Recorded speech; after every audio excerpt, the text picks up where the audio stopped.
बिस्मिल्लाहिर्रहमानिर्रहीम अस्सलाम वालेकुम। मैं हूं कई महर और आप देख रहे हैं हर लम्हा क्रिकेट।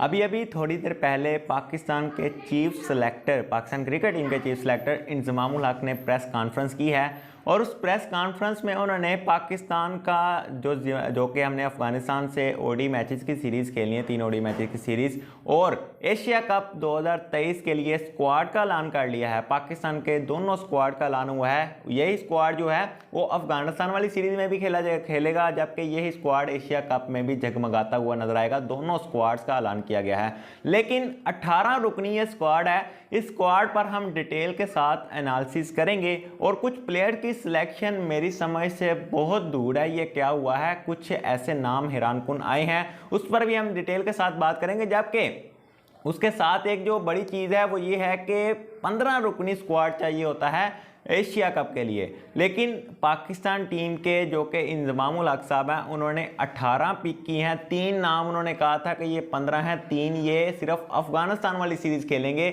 लेकिन पीसीबी के ऑफिशियल फेसबुक पेज या ऑफिशियल आप कह सकते हैं यूट्यूब चैनल पर तो नहीं अपलोड होती, ट्विटर अकाउंट, इंस्टाग्राम अकाउंट, उधर 18 मेंशन है। तो लेकिन 15 पिक किए गए हैं, 3 को रेस्ट करवाई जाएगी। वो नेम्स भी आगे जाकर मैं बताता हूँ। कुछ प्लेयर्स की सिलेक्शन मेरी समझ में नहीं आती भाई, आप लोगों की आती है तो मुझे कमेंट सेक्शन में बताइएगा। सबसे पहले स्क्वाड सुन लीजिए, उसके बाद डिटेल के साथ एनालिसिस करते हैं। स्क्वाड में कैप्टन बाबर आजम होंगे, 7 वाइस कैप्टन शादाब खान होंगे, फिर फखर जमान भी हैं, इमाम उल हक भी हैं, Mohammad Haris backup wicket keeper के तौर पर हैं। लेकिन थोड़ी सी मैं बात इधर काट रहा हूं।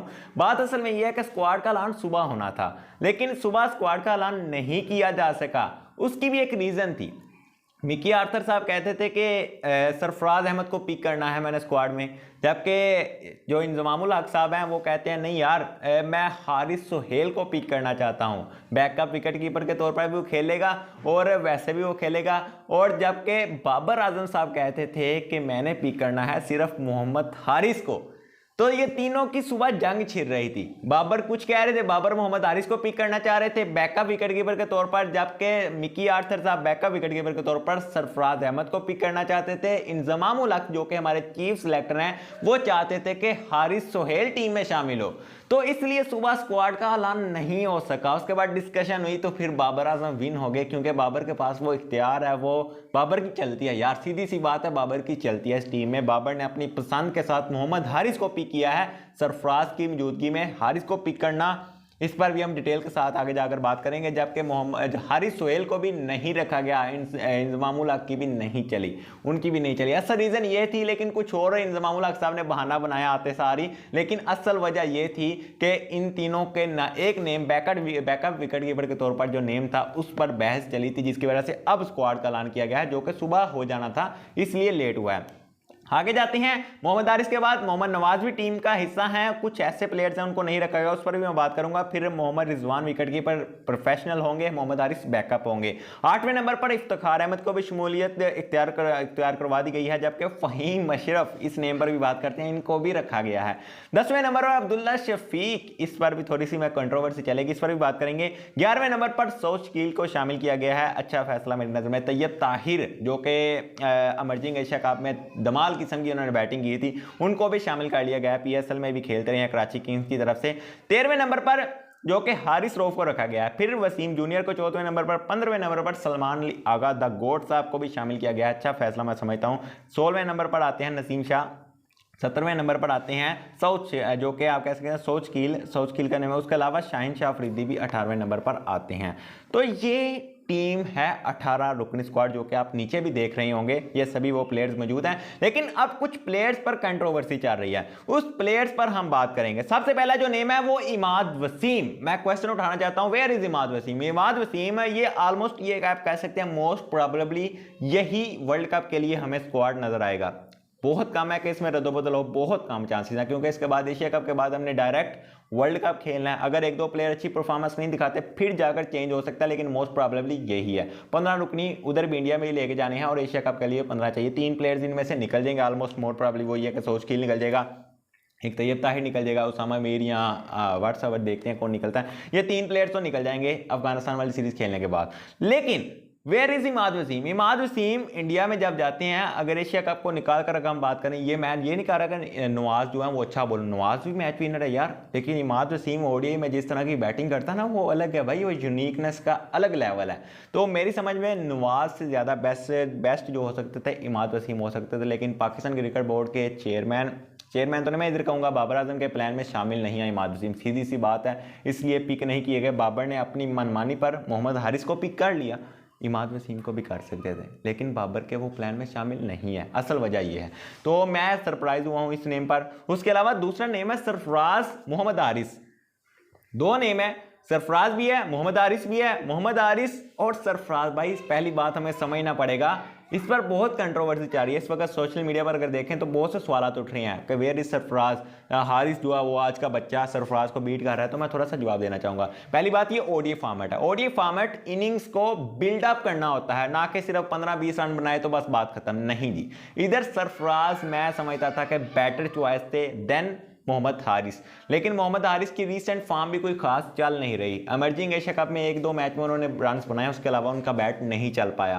कैप्टन तो थे, ठीक है, टीम को विन करवाया, लेकिन सरफराज को आप मोहम्मद हारिस के साथ खड़ा करते हैं तो भाई दूर दूर तक सरफराज का कंपैरिजन नजर नहीं आता। सरफराज की सिलेक्शन होनी चाहिए थी मेरी नज़र में। ओडीआई फॉर्मेट है, T20 नहीं है। T20 होते तो मैं खुद मोहम्मद हारिस के साथ जाता, लेकिन मैं भी इस नेम को लेकर मैं थोड़ा सा कंफ्यूज हूं कि मोहम्मद हारिस की बजाय बाबर को स्टैंड लेना चाहिए था सरफराज अहमद सैफी भाई के साथ। सैफी भाई की कैप्टनसी में आप खेलते रहे हैं, आप सैफी को बाहर निकाल रहे हैं। बाबर साहब नहीं, मुझे फैसला पसंद नहीं आया। मानते हैं बाबर अच्छा प्लेयर है, मानते हैं हमारे तीनों फॉर्मेट्स का कैप्टन है, मैं खुद उसको जितना सपोर्ट करता हूँ शायद ही कोई करता हो, लेकिन जो गलत बात है वो गलत है। सरफराज को रखना चाहिए था देन हारिस की जगह। हारिस का तो ओडीआई में कोई खास स्टैट्स भी नहीं है यार, ओडीआई में तो वो फ्लॉप हुआ है। T20 में रन उसने बनाए, ओडीआई में कोई खास चला नहीं है।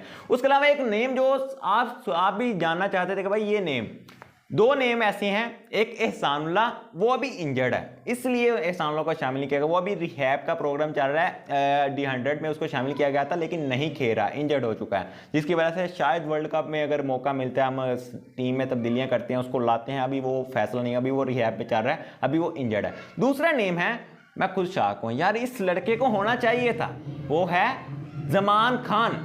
Where is Zaman Khan? यार वो लड़का इतनी परफॉर्मेंसेस दिखा रहा है, इतनी धुआंधार किस्म की बॉलिंग कर रहा है, डेथ ओवर्स में क्या कमाल लगा रहा है, लेकिन उधर नाम ही नहीं शामिल हुआ। मेरे ही समझ में नहीं आया यार, जमान खान, वसीम जूनियर और जमान खान को शामिल कर दें तो भाई रीसेंट जिसकी परफॉर्मेंस चल रही है ना वो जमान खान की चल रही है। डेथ ओवर स्पेशलिस्ट इस वक्त दुनिया में कोई बॉलर कहें तो भाई जमान खान से बेस्ट मुझे कोई नजर नहीं आएगा, लेकिन नहीं शामिल किया गया। थोड़ा सा सरप्राइजिंग था मेरे लिए, लेकिन अब थोड़े से ऐसे नेम हैं जो स्क्वाड में शामिल है, उन पर सवालिया निशान मौजूद है। फर्स्ट, अब एक और नेम है इसमें, शान मसूद, उनकी छुट्टी हो गई है। शान मसूद, इमामुल हक, इन दोनों में से एक को सिलेक्ट करना था। डेफिनेटली चीफ सिलेक्टर कौन है? चीफ सिलेक्टर कौन है? तो आपको पता है फिर इमामुल हक ही आने थे। इंजमाम ने कहाँ इमाम को ड्रॉप करना था, और बनता भी नहीं था। इमाम बेटर चॉइस है। इमाम आईसीसी की ओडी रैंकिंग में टॉप 5 के अंदर मौजूद है। शान मसूद दूर दूर तक नजर नहीं आते। फ़खर जमान, बाबर आजम और इमामुल हक, ये तीनों टॉप 10 के अंदर आईसीसी की रैंकिंग में मौजूद है। बाबर तो पहले नंबर पर है, तो इमाम बेटर चॉइस था देन शान मसूद। ये तो मैं समझता हूँ अच्छा फैसला हुआ है, लेकिन कुछ क्वेश्चन वाक़ हैं इस स्क्वाड को लेकर। अभी तो बाहर जो होते हैं उन पर हमने बात की, जो स्क्वाड के अंदर हैं उन पर बात करना बनती है। पहला जो नेम मैं लेना चाहूँगा, मोहम्मद हारिस की मैंने बात कर ली, मोहम्मद हारिस की जगह सरफराज को होना चाहिए था। इफ़ी चाचा भी ठीक है। अब्दुल्ला शफीक भी मेरे लिए सरप्राइजिंग था यार। अब्दुल्ला शफीक को आप कैसे बाहर कर रहे हैं? अगर फिर अब्दुल्ला शफीक को अगर रखना तो फिर भाई उसके साथ क्या मसला था? शान मसूद के साथ में मसला, दोनों एक तरह के कैलिबर के बल्लेबाज, लेकिन ये दोनों को क्लोज दरमियान में रखते हैं तो फिर शायद अब्दुल्ला शफीक आ जाता है। उसके अलावा फ़हीम अशरफ के बारे में मैंने कहा था कि इस पर बात करेंगे। भाई फ़हीम अशरफ, फिर इस फ़हीम अशरफ कहाँ से आ गए यार? मतलब कि हमारे तो दूर दूर तक सोचो प्लान में भी शामिल नहीं थे। मिसबा हक का थोड़ी देर पहले मैं स्टेटमेंट देख रहा था, मिसबा हक कहते हैं कि भाई फ़हीम मेरी नज़र में तो बहुत सरप्राइजिंग है, लेकिन बहुत अच्छा फैसला है। फ़हीम इस तरह की कंडीशन में with the bat with the ball performance देगी, लेकिन मेरी नज़र में नहीं आता फ़हीम शायद स्पेशलिस्ट ऑलराउंडर के तौर पर लेकर गए हैं। लेकिन आपके पास आप कह सकते हैं शादाब खान हैं, नवाज़ हैं, नवाज के साथ अगर बात करें इफ्तिखार अहमद हैं, तो फ़हीम को कहाँ एडजस्ट करेंगे मेरी समझ में नहीं आता, क्योंकि आपने 3 फास्ट बॉलर तो आपने डेफिनेटली खिलाने ही खिलाने हैं। आपने तो शाहीन के साथ जाना है, नसीम के साथ जाना है, आपने तीसरा जो फास्ट बॉलर है शाहीन, नसीम और उसके अलावा जो है हमारे पास एक और जो ऑलमोस्ट होता है। तो 3 हमारे तो मेन हारिस रऊफ, 3 तो हमारे खेल रहे हैं, 3 तो हमारे खेलेंगे। उसके बाद वसीम जूनियर भी देन आपके पास है, तो फ़हीम को कहाँ एडजस्ट करेंगे।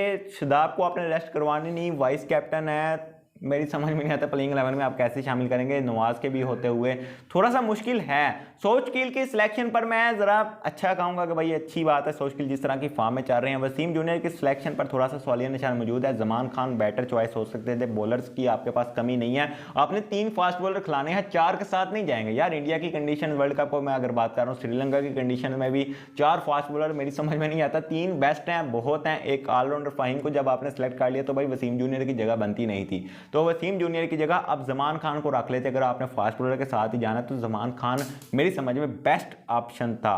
उसके अलावा बाकी सेटिस्फाई हूं मैं बाकी स्क्वाड को लेकर। तैयब ताहिर इसको भी लेकर डेब्यूट करेंगे, समझ में नहीं आता। ऐसे प्लेयर्स को हम डेब्यूट करवाते हैं जो कि वर्ल्ड कप में भी ऑलमोस्ट खेलता हुआ नजर आएगा अगर इधर परफॉर्मेंस देता है। तो जो एशिया कप में डेब्यूट करवा रहे हैं हम, अफगानिस्तान वाली सीरीज़ में मुझे नहीं लगता तैयब ताहिर खेलता हुआ नजर आएगा। वह एशिया कप में भी बाहर बैठ कर मैच देखेगा, क्योंकि आगा सलमान भी आपके पास मिडिल ऑर्डर में है, आपके पास मोहम्मद रिजवान है, आपके पास बाबर तो डैन वनडाउन पर खेलेंगे ही खेलेंगे। ओपनिंग आपका फ़खर और इमाम करेंगे, दरमियान में आपके पास और भी ऑप्शन हैं। तो मुझे नहीं लगता कहाँ तैयब ताहिर को एडजस्ट करेंगे। आई होप ये स्क्वाड जो है ये आपको पसंद आया होगा, लेकिन मुझे 3-4 नाम्स पर थोड़ा सा कंट्रोवर्सी मेरे लिए तो है थी, थोड़ी सी मसला है, तो सरप्राइजिंग भी थे मेरे लिए। तो आपके लिए भी इमाद वसीम, फ़हीम अशरफ, ये नाम जो हैं वो थोड़े सरप्राइजिंग हो गए। मिलते हैं नेक्स्ट वीडियो में, अपना बहुत ज़्यादा ख्याल रखिएगा, दुआ में अपना उसको ये मैंने कभी याद रखिएगा। कमेंट सेक्शन में हमें अपनी राय का इज़हार कीजिएगा कि आपका बेस्ट स्क्वाड क्या हो सकता था, किस प्लेयर के साथ ज़्यादा हुई, आपको क्या लगता है, कमेंट सेक्शन में बताइएगा।